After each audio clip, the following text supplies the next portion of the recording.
Bueno, buenos días. Esta grabación se está realizando a partir de un encuentro que se realizó hace unos días a solicitud de el Centro de Tecnología de San José, donde su directora, Rosana Abadal, solicitó trabajar sobre portafolio digital, especialmente en la enseñanza de la escritura. Entonces, vamos a compartir ahora la presentación que se te compartió ese día. Y bueno, ir contando un poco y narrando cómo se fue desarrollando esta presentación. Bueno, más o menos contamos cuál iba a ser el recorrido. Se realizó un Menti al inicio para ver, bueno, qué conceptos, qué ideas, qué conceptualizaciones había sobre este portafolio digital. Y bueno, compartimos lo que es la definición, fuimos a la RAE a buscar la definición y vimos que, bueno, como primera definición, encontramos esa especie de cartera de mano que se utiliza para llevar papeles, documentos, etc. Pero también, como segunda acepción, encontramos a esta colección de trabajos que muestran la trayectoria de una persona. Importante, aclara la Real Academia que se puede usar en forma también en plural, portafolios. Bueno, en cuanto a su origen, la palabra portafolio, el concepto portafolio se empieza a manejar en el mundo artístico como forma de presentar y dar a conocer las producciones de los artistas, y también se relaciona con el mundo de la medicina. Ahora bien, especialmente en el mundo anglosajón es que se introduce en el campo docente, especialmente en los niveles de primaria y secundaria. Acá agregué una cita que me pareció muy interesante, que aplica a varias cuestiones. Trasladar el portafolio desde otro ámbito al de la enseñanza sin más reflexión, reconstrucción y adaptación a su nuevo contexto sería un fracaso.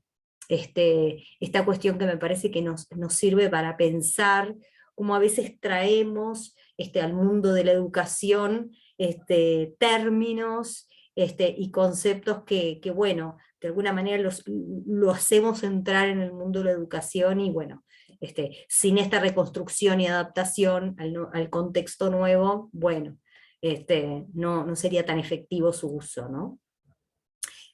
Entonces, su incorporación en el ámbito educativo, y bueno, a partir de una necesidad de evaluación de ciertos procesos cognitivos que permite realizar un seguimiento del alumno a través de una evaluación continua del proceso de aprendizaje. ¿Cómo? Bueno, por medio de intervenciones que hace el propio alumno en esta herramienta, entre otros los registros y las páginas que visita. El profesor puede crear registros sobre sus alumnos y las ejecuciones que estos realizan durante la tarea y evaluar sus intervenciones. Para reflexionar, Hilda y Barragán sostienen que la verdadera inclusión del portafolio en la educación se produce cuando aparece como una metodología alternativa, aquellas de corte puramente cuantitativo, los exámenes, las correcciones que decimos, bueno, 26 sobre 30, eh, y se hace uso de ella como un procedimiento de evaluación de las trayectorias de aprendizaje, intentando entender más profundamente las habilidades y destrezas del estudiante. Bueno, sus actuales usos educativos, y bueno, ahora actualmente no solo nos encontramos con un uso de evaluación, sino que también se utiliza como recurso de aprendizaje y como presentación del producto. Acá tenemos la función, como que se fusionan estos tres aspectos, ¿no? Bueno, especialmente en este encuentro vamos a hablar del portafolio digital, que de alguna manera lo que hace es combinar las herramientas tecnológicas de información de comunicación con el objeto de reunir trabajos y reflexiones personales que permitan el seguimiento y la evaluación del proceso del aprendizaje del alumno. Ay, me fui antes. Bueno, ventajas sobre el portafolio digital que tiene el portafolio digital sobre lo que es un portafolio tradicional, que podría ser esas carpetas que nosotros le pedíamos a los alumnos para que vaya guardando sus evidencias de aprendizaje, ¿no? En folios, en hojas. Entonces, bueno, creo que esta imagen lo dice todo. En el encuentro hablábamos de cuántas veces, bueno, los trabajos de los alumnos las buscamos en la biblioteca y no las encontramos, o bueno, o se nos pierden, ¿no? Entonces, bueno, una de las grandes ventajas es romper la secuencia lineal del portafolio tradicional, ¿no?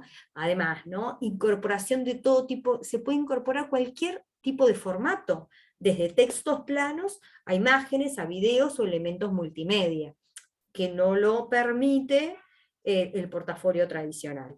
El docente puede tener acceso libre a todos los portafolios de sus estudiantes, facilitando que se comparta el conocimiento, además de la rápida actualización y gestión de los contenidos. Y el favorecimiento del visionado de progresos. Al docente tenerlo en la pantalla y poder ir abriendo las diferentes evidencias que encuentra de ese alumno, es mucho más fácil su visión, ¿no? Bueno, en el encuentro hicimos los integrantes acá del equipo de San José estuvieron pensando, bueno, cuáles son estos posibles usuarios del portafolio digital. Y bueno, hicieron referencia a ¿no? Al uso exclusivo del docente, ¿no?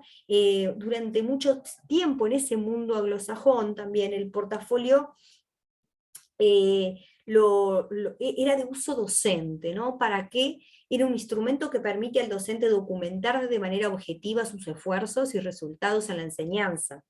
En él el docente, a través de un proceso de reflexión, describe y analiza la cantidad y calidad de sus actividades y respalda sus conclusiones con documentos materiales.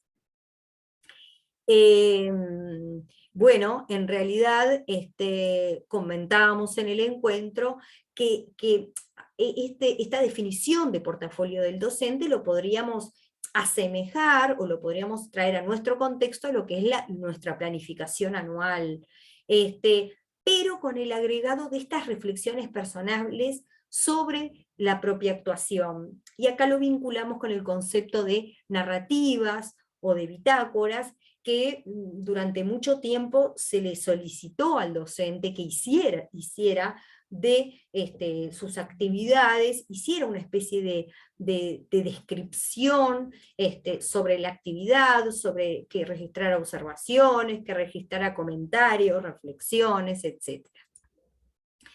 Y bueno, esto nos trae aparejado también que, bueno, estas famosas bitácoras es lo que utilizan nuestros estudiantes magisteriales, que de alguna manera lo comparten con el docente adscriptor, con su director, y bueno, es una forma también este portafolio docente de documentar la práctica docente, y que les quede de alguna manera ya cronológicamente organizados.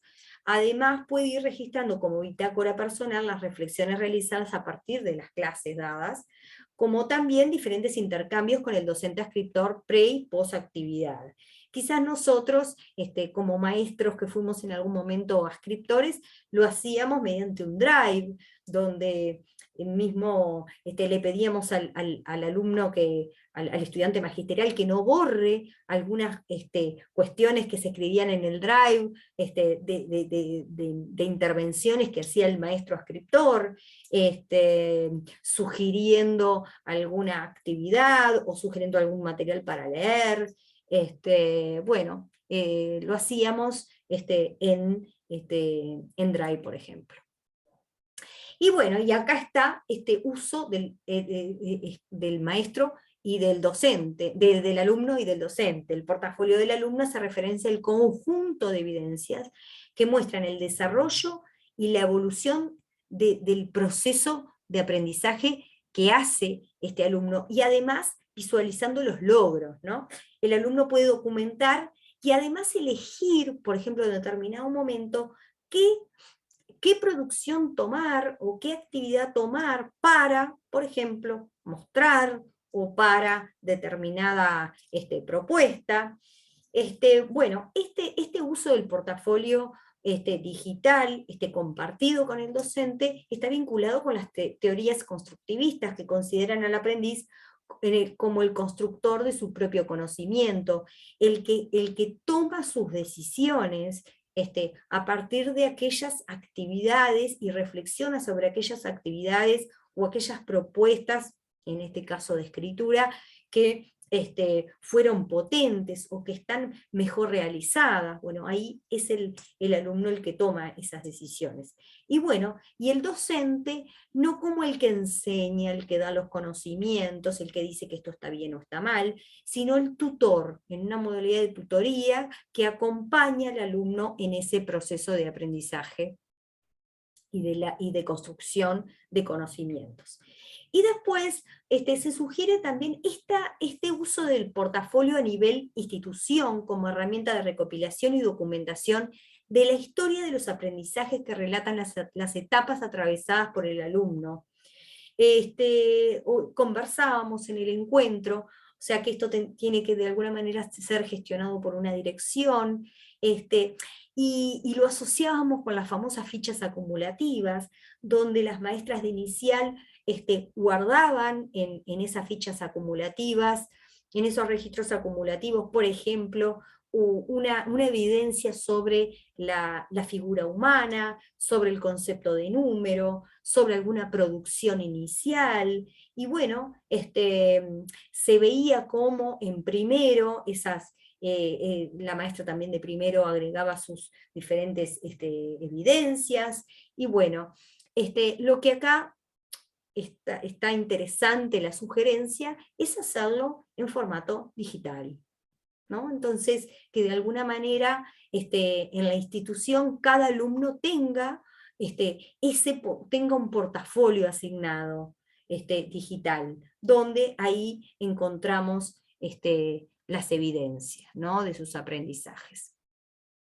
Bueno, consideraciones generales del portafolio digital: saber que tiene que tener objetivos específicos, ¿tá? Y que estos objetivos deben ser comunicados a los alumnos. El alumno tiene que saber cuál es la finalidad de ese portafolio que tiene, por ejemplo, en el aula CREA, ¿no? Si lo tiene para guardar estas producciones, si lo tiene en matemáticas para poder ir a buscar determinada información, o sea, hay que dar a conocer al alumno el porqué de la elaboración de este portafolio.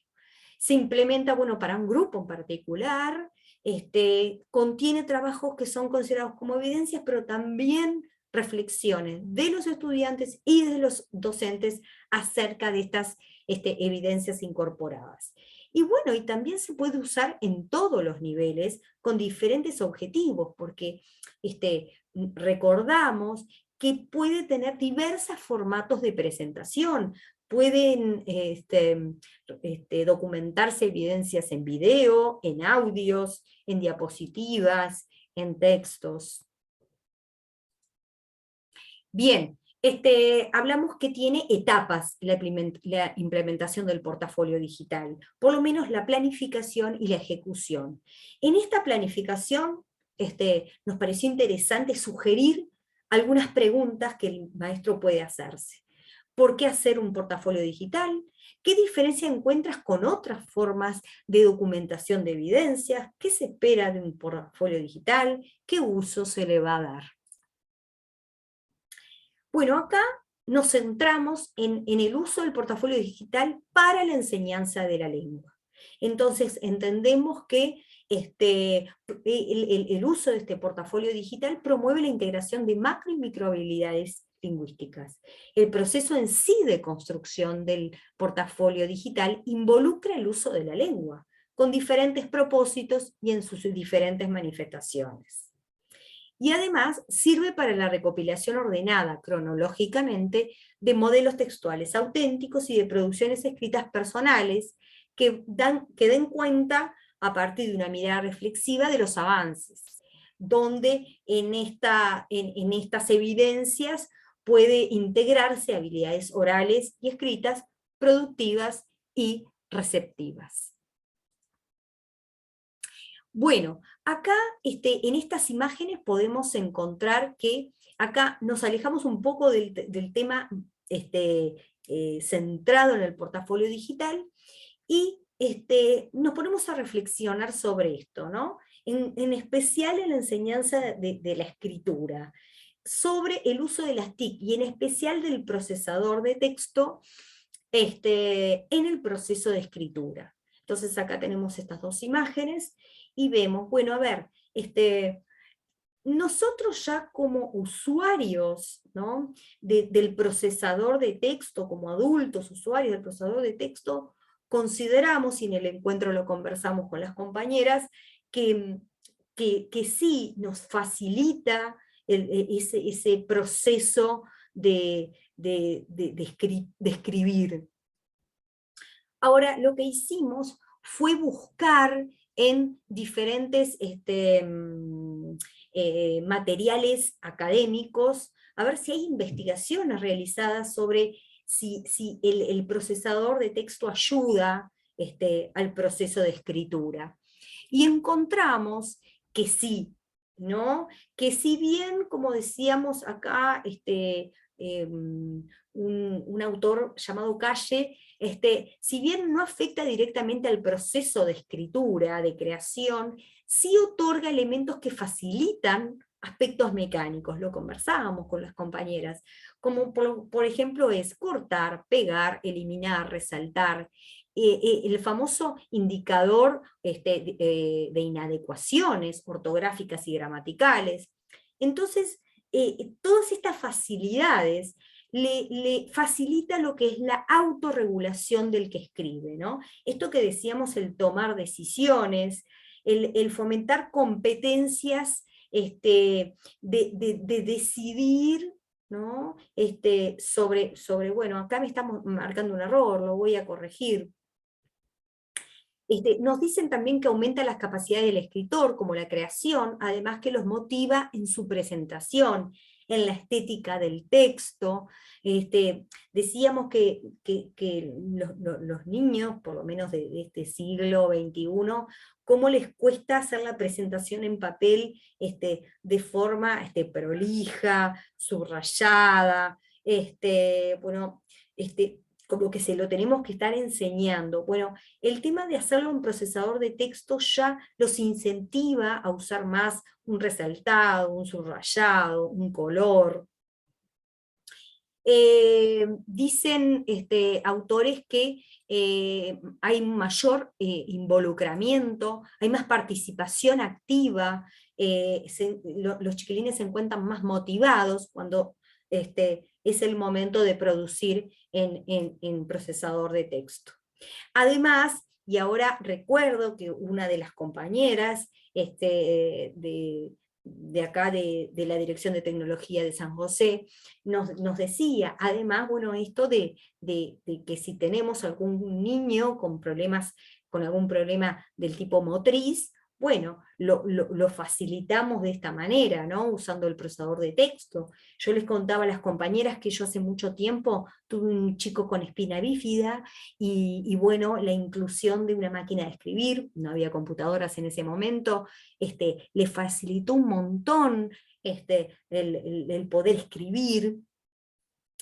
Y acá tenemos también Graham y Haidt, nos dicen que en relación a los procesos de revisión de las escrituras, en especial en los escritores novatos, no se realiza o se realiza muy poco, mientras que consideran estos autores que en formatos digitales sí se realizan procesos de revisión. Bueno, a modo de ejemplo, lo que vamos a mostrar a continuación es una secuencia de enseñanza del género textual microrrelato, en especial de escritura, donde podemos ver la incorporación del portafolio digital, el trabajo complementario con la plataforma de lengua, con el aula CREA, ¿sí? Y con el procesador de texto. O sea, la idea es como incorporar en esta secuencia diferentes TICs, ¿no? Y acá agregamos que, bueno, también como aliado de la plataforma de lengua, hubo un maestro que usa frecuentemente la plataforma de lengua, contándonos cuál puede ser alguna debilidad encontrada. Nos decía que el alumno solo puede subir a la parte de escritura solo una producción, ¿no? Entonces, se me ocurre que quizás el niño puede armarse un portafolio digital donde pueda ir guardando todos aquellos borradores a partir de la consigna dada en la plataforma, y a partir de las intervenciones que hace el maestro y de las enseñanzas de una secuencia de trabajo que le enseña al niño a poder mejorar esa producción, y que de alguna manera lo que haga el niño es, después que tenga diferentes producciones, pueda subir, pueda elegir aquella producción que le parezca que está mejor resuelta, ¿no?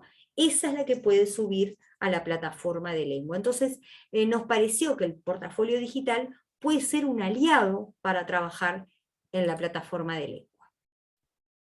Bueno, muy brevemente contarles cuál es el enfoque disciplinar didáctico adoptado por el equipo de lengua de contenidistas tanto de Ceibal como de Uruguay Educa. Bueno, una perspectiva sociohistórica defendida por Vygotsky. En la actualidad tenemos a Jean-Paul Broncard, con el interaccionismo sociodiscursivo. Nos habla del lenguaje como capacidad de desarrollar, como acción humana que conforma las capacidades mentales y la conciencia de sus agentes. Este enfoque cuestiona el enfoque representacionista, que considera el lenguaje como una representación del pensamiento, y de alguna manera este enfoque hace foco en las prácticas del lenguaje usadas por una comunidad. De acuerdo a las ideas vygotskianas, bueno, el conocimiento se construye a través de la interacción del individuo con su entorno. Nos hace esa discriminación de lo que son las funciones psíquicas naturales o primarias de las psíquicas superiores, donde nos dice que, bueno, que estas funciones psíquicas superiores requieren para su desarrollo de un agente enseñante, de un mediador, que enseñe al nuevo, al aprendiz de estas funciones,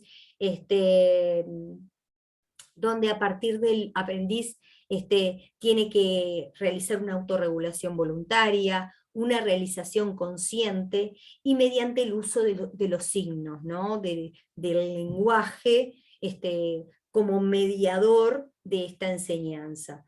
Vygotsky nos dice que este tipo de aprendizaje, de estas funciones psíquicas superiores, se realizan a partir del aprendizaje intrapsicológico, de esa interacción con el medio y con los individuos que le rodean, y va a lo intrapsicológico. Entonces, bueno, este enfoque cuestiona sobre qué importante que es el lenguaje, la enseñanza del lenguaje, qué importante que somos los agentes educativos primarios y los maestros, ¿no? para el desarrollo del sujeto, que de alguna manera este enfoque contrapone un poco con lo que son los enfoques piagetianos. Qué importante es este concepto de lenguaje en relación al aprendizaje, al pensamiento, a la zona de desarrollo próximo. Bien, en relación a la escritura, no como producto, sino como un proceso de composición, como producto de decisiones tomadas. Bueno, quisimos dejar algunas ideas que respaldan nuestro trabajo en los portales, y estas ideas que me parece que eran importantes en cuanto al enfoque disciplinar tomado como equipo, y a los conceptos de, en este caso, de escritura, ¿no? Bueno, y acá presentamos en una imagen interactiva una secuencia didáctica que su estructura está fundamentada a partir de que tenemos un libro que lo consideramos que es un referente para nuestro equipo, que es Los géneros textuales en secuencias didácticas de lengua y de escritura, de Riestra, Goicoechea y Tapia, del 2014, quien considera que para enseñar a escribir un género textual determinado, tenemos que hacer un abordaje desde el uso, desde el sentido y desde la forma, ¿no? Entonces, desde el uso, lo que es todo lo comunicativo, ¿no? ¿Para qué escribimos ese género textual determinado? ¿Para quién lo escribimos por lo general? ¿Qué tipo de lenguaje usamos? ¿Cuál es su propósito, ¿no? Y además tenemos que ir a la forma, a la macroestructura, pero también a la estructura textual, oracional, hasta llegar a la palabra, al análisis, ¿no?, de esa palabra. Entonces, por eso es que presentamos una secuencia didáctica. Se me fue para allá, para el otro lado, me pasó lo mismo en el encuentro. Las competencias que de acuerdo a las nuevas tecnologías, a las nuevas pedagogías, perdón, de acuerdo a las nuevas pedagogías, tenemos, nos avala esta actividad, fomenta la competencia de la comunicación, de la creatividad, de la resolución de problemas. Entonces, lo que hicimos fue, me lleva a otra hoja, pero vamos a ir ahí. Ahí está. Lo que hicimos fue, como punto de partida, empezar a trabajar con unos microrrelatos, 7 microrrelatos, que se presentan en la unidad Los relatos y sus secretos, en la habilidad lectura, en el aula de 5º año. ¿Tá? Entonces, en especial en la plataforma de lengua, lo que se dan, la lectura de 7 microrrelatos de Eduardo Galeano, y el niño tiene que, después que los leyó, realizar un cuestionario de 10 preguntas, que de alguna manera apuntan a la búsqueda de información explícita, a la búsqueda de la idea global del texto. Y bueno, me pareció que era un material sumamente importante y un material riquísimo para seguir trabajando y para seguir construyendo significado a partir de esos textos. Entonces, bueno, como una actividad sugerida, dividir la clase en equipos, en 7 equipos, y que cada equipo tome uno de los microrrelatos, y plantearles algunas preguntas guía, para que en esos equipos puedan irse metiendo en la historia, ¿no? Y construyendo otros significados, ¿no? Como es digamos, el propósito de lo que son los textos literarios, ¿no? Que no tienen solo un significado literal, sino que tienen muchos, quizás a veces como tantos lectores tenga, ¿no? Acá tenemos otra actividad que se puede hacer posterior, que es para hacer en forma colectiva, donde cada equipo puede ir rellenando este cuadro de doble entrada, donde va a ir viendo, bueno, cuál es el lugar del narrador, qué relación hay entre el título y la historia, porque bueno, una de las características que tienen los microrrelatos es que en muchos microrrelatos los títulos son una clave interpretativa, son muy importantes, aportan información extra, observaciones, tenemos el caso de, por ejemplo, de La tiza, que es un microrrelato donde el personaje es un objeto no animado, pero que bueno, que como recurso literario, Eduardo Galeano le otorga la personificación a esta tiza, y bueno, me parece que son textos riquísimos para trabajar. Acá dejamos algunas características que tienen estos microrrelatos, que la idea es que se puedan construir algunas de estas ideas con los estudiantes. Y bueno, y nos focalizamos ahora en la actividad de escritura, ¿no? Donde se promueve que el alumno lo que haga es, a partir de esta información que tiene sobre lo que es un microrrelato, pueda construir su microrrelato. Entonces, este primer borrador, o esta primera pretexto, como se le puede llamar también, lo arma, elabora a pedido de su maestro, explicándole cuáles son los objetivos de ese portafolio digital, la creación de microrrelatos, el aprender a escribir microrrelatos al estilo de Galeano, ¿no? Entonces, en ese portafolio docente, en ese portafolio digital, perdón, se van a ir guardando diferentes microrrelatos. Pero acá la idea no es que el alumno vaya haciendo diferentes reescrituras del texto. Y ahora vamos a dar como una posible sugerencia. Lo que sí, este pretexto va a tener como una escritura inicial de un posible microrrelato elaborado por el niño, ¿no? Entonces, acá dejamos algunos temas que pueden ser abordados para que se mejore la calidad de esos microrrelatos elaborados por los niños, ¿no? Entonces, el maestro va a tener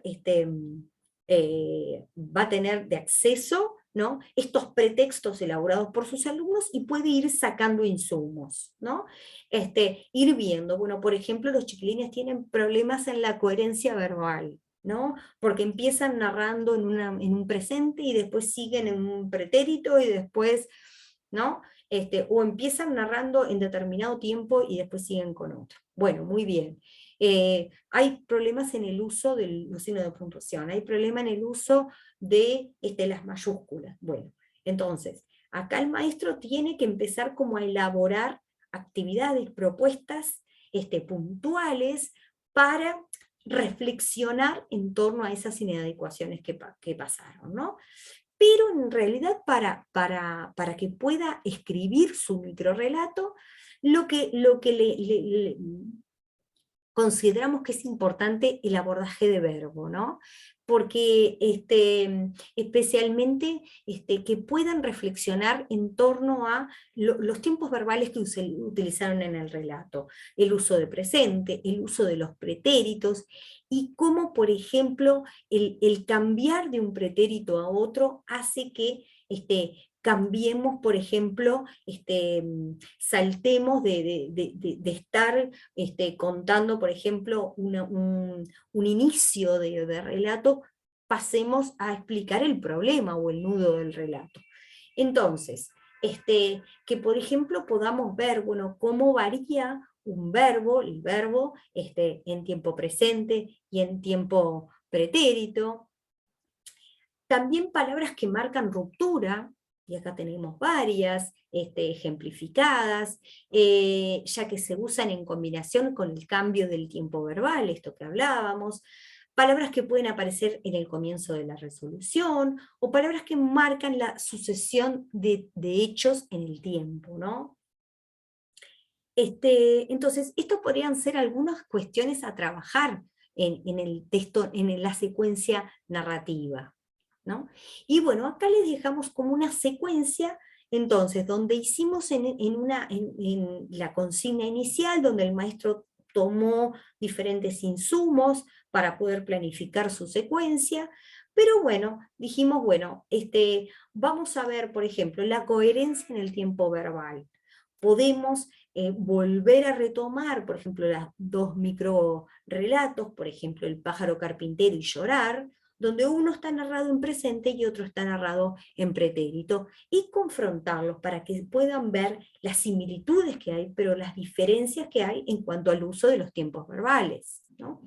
Y ver también, analizar, bueno, el efecto que causa una narración en presente a un lector y el efecto que causa una narración en pretérito en un lector.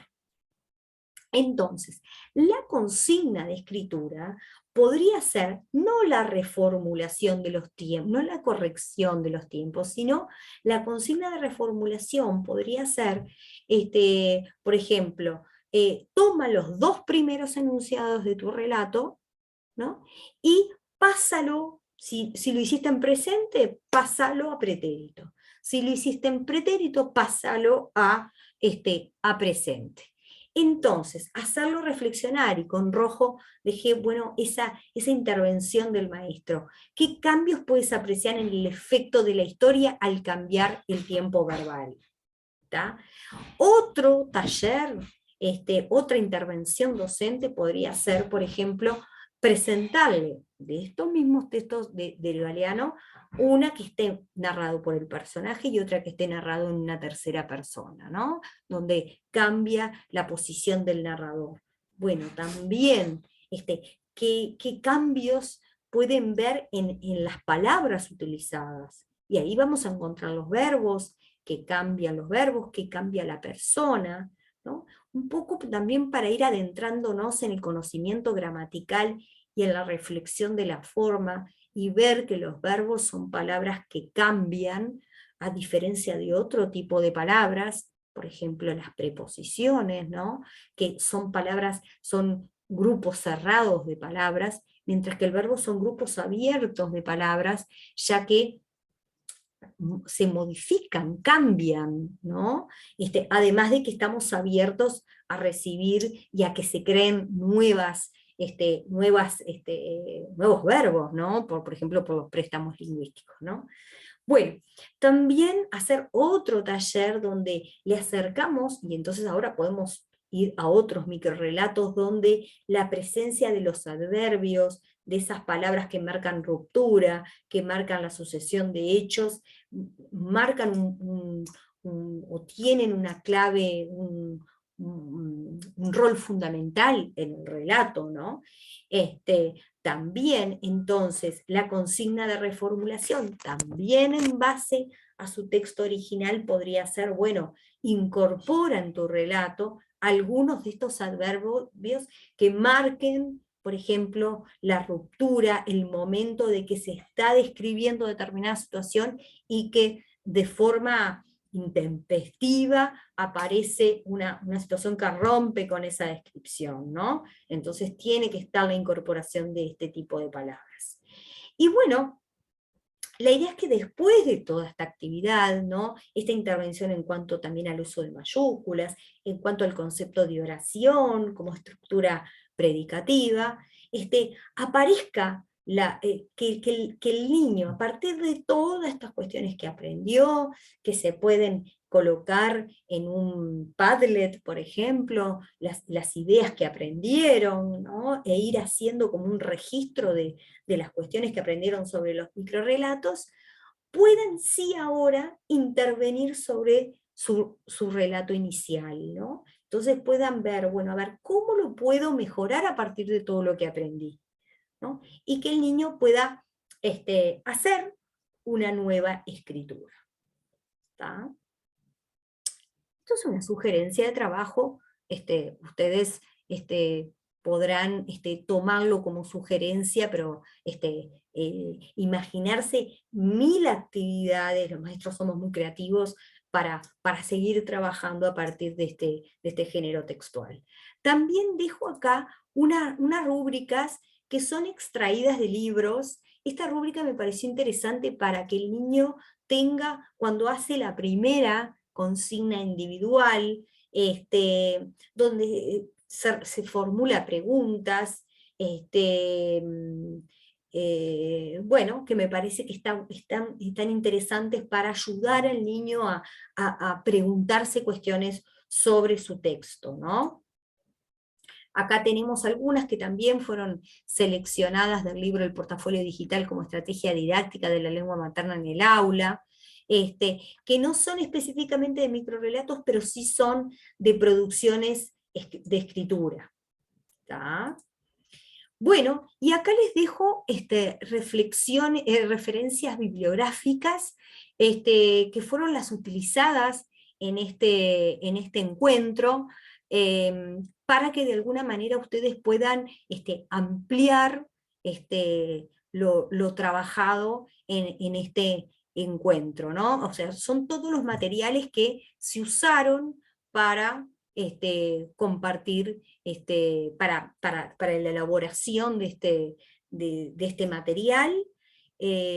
Bueno, les decía a las compañeras de la Dirección de Tecnología que para mí esto fue un desafío, porque bueno, cuando me llegó esta solicitud, bueno, la idea fue empezar a buscar información, a formarme, a capacitarme con este tema del portafolio digital, que creo que da para mucho, así que agradezco la solicitud y el desafío, y bueno, estaríamos terminando por acá. Estoy a las órdenes, cualquier duda o cualquier cuestionamiento, y bueno, nos estamos viendo. Gracias.